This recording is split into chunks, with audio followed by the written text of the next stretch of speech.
More tea with friends. In this series, I'm having tea with more than one friend and getting those friends' feedback on their ratings of our afternoon tea. For the second Tea with Friends edition, we had afternoon tea for 3 guests at the Barister's Lounge at the Walper Hotel in Kitchener, Ontario, Canada. 3 tea aficionados, that would be tea gals who have been to many afternoon teas and have a lot to compare to, met to try this offering. The Walper Hotel has recently been serving afternoon tea once a month on a Sunday, subject to change. The day we went, they had 1 seating and there were 3 tables being served, including ours. We were offered their tea chest to browse the tea options. The tea was the Metz brand, which I am familiar with. It's a good brand and nice seeing something other than the Sloan brand. We all chose Earl Grey and shared 1 teapot since we wanted the same type. Later on, our server really wanted us to try the peach ginger turmeric tea, so we did. It was just okay for us. We all preferred the Earl Grey. Are we surprised? For our food, we were served 1 tier and an extra plate for Beatrice, the one vegetarian among us. Each guest received a large baguette of roast beef, an egg salad bun, a half bagel with goat cheese and poached pears, and a quarter wrap of tzatziki with shredded lettuce. On the vegetarian plate, the roast beef was swapped out for an extra egg salad and second half of the pear and goat cheese. But let's review what the menu said we were to be eating. Notice the word finger sandwiches. These sandwiches were large and certainly not the finger sandwich size listed on their printed menu. I started with the bagel and couldn't imagine getting this all nicely into my mouth, so I ate it open-faced. I found the poached pear to have a nice flavor, but it needed to be more thinly sliced. And it was odd because the bagel was a jalapeno cheddar bagel, which didn't make sense for any of us with the pears and goat cheese combination. I would have loved these pears thinly sliced on a crostini covered in the goat cheese spread, served open-face. That would have made this a winning poached pear finger sandwich. The meat on the baguette seemed more like pastrami or some type of cured meat as opposed to a roast beef. The shallot jam tasted nice, but again, this was massive as a tea sandwich. The egg salad was curried with raw onion. I like a curried spread, but this was overpowering and I dislike raw onions, so this one wasn't for me. However, this was Beatrice's favorite savory though, so everyone has a different taste. The tzatziki wrap was referred to as a Mediterranean, but it was just some aged shredded lettuce with the sauce. A grilled zucchini or a roasted red pepper may have made it an acceptable Mediterranean offering. This was just sloppy and odd. Overall, these were unique offerings, but they all missed the mark in some way and weren't really appropriate dainty finger sandwich size for afternoon tea. My rating on the savories was 1 out of 5, but this isn't all about me. So, Penelope, how do you rate your savories? There was an awful lot of bread. I really don't think that amount of bread was necessary, but overall, I just found it a bit confusing. My rating would be 2 out of 5. And Beatrice, how do you feel about this tier? I really appreciated the separate plate for my vegetarian options. I thought that the egg salad was a really nice sandwich, but I did feel that it was a little confusing with the jalapeno bagel. I'd give it a 3 out of 5. On to the scone tier.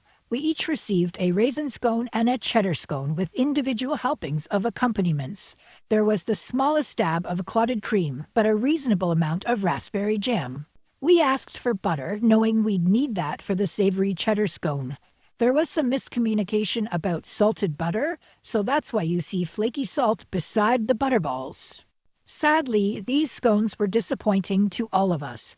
The raisin scone was not really a scone. It was a hard, puck-like disc. Here are my tea friends working with this item. None of us were a fan of this puck. I would describe the cheese scone as more of a cheddar biscuit. It actually wasn't bad with the butter on it. More fresh and more edible than the raisin item. I found this clotted cream to be authentic. Or I've been fooled. This serving was enough for 1/2 of 1 scone, so a quarter of a scone. Anyway, the scone situation was not great in any way. I would give it a 2 out of 5 for the cheddar scone with the butter. Here are the other tea experts' thoughts on the scone tier. I found the scones to be a little less than optimal. The raisin scone in particular was overcooked and just not very palatable. I would rate them a 3 out of 5. At least the cheddar biscuit made up for the other scone. I wasn't a big fan of the scone tier. I didn't like the raisin scone, and I liked the cheddar scone, but I'm here for the clotted cream and jam, so I didn't really appreciate that one either. I'm going to give it a 2.5 out of 5. Next, we were on to the sweet plate, a great opportunity for tea rooms to differentiate themselves. There were 4 sweets per person. Again, let's review what the menu said we were having. The chocolate mousse listed was actually a chocolate mousse cake with a strong coffee flavor, maybe even some boozy coffee like Kahlua. It was quite strong. The menu said we had a fudge brownie. This most certainly was not. It was just a dry cake, really not appetizing. This jam cookie, I'm assuming was supposed to be a spritz cookie. It was fine, but we were shorted one of these and only received 2 for the 3 of us. We got an additional macaron to cover the missing jam cookie. And then, most egregious, the menu called this a macaroon, which is a delicious coconut cookie. This is a macaron, and as we all know, I hate these stupid things. I would have loved a coconut macaroon, as was listed on the menu. Alas, these sweets were subpar.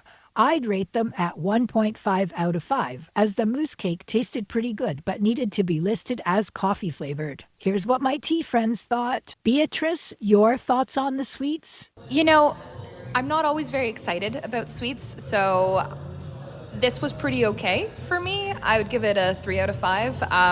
Nothing really special here. Penelope, my fellow sweets lover, your take? I'm a big fan of sweet tiers. This one just didn't really bring it home for me. I found that the fudgy brownie was really a cake rather than a brownie and was really just the cake from the other cake. So a little bit repetitive, and the macarons were, a little bit dry. I would give it a 2 out of 5. In terms of venue, this was a simple room for afternoon tea, but had nice window light. Nothing special, though. The service here was attentive. The price for this afternoon tea was $45 plus an auto gratuity of 18%, so an additional $8. Therefore, it's $59, including tax and required gratuity per person. I am not a fan of auto gratuity, especially at a simple venue that was not overly busy such as this. I don't see why it's necessary, and it just leaves a bitter taste in a customer's mouth. And I would certainly say for the quality of food being served here, $45 is overpriced. Let's find out what the girls think of their overall experience. Penelope, what was your final rating for the Walper? My final rating would be a 2 out of 5. It tried, but it didn't really get there for me, so 2 out of 5. Beatrice, care to share your final thoughts?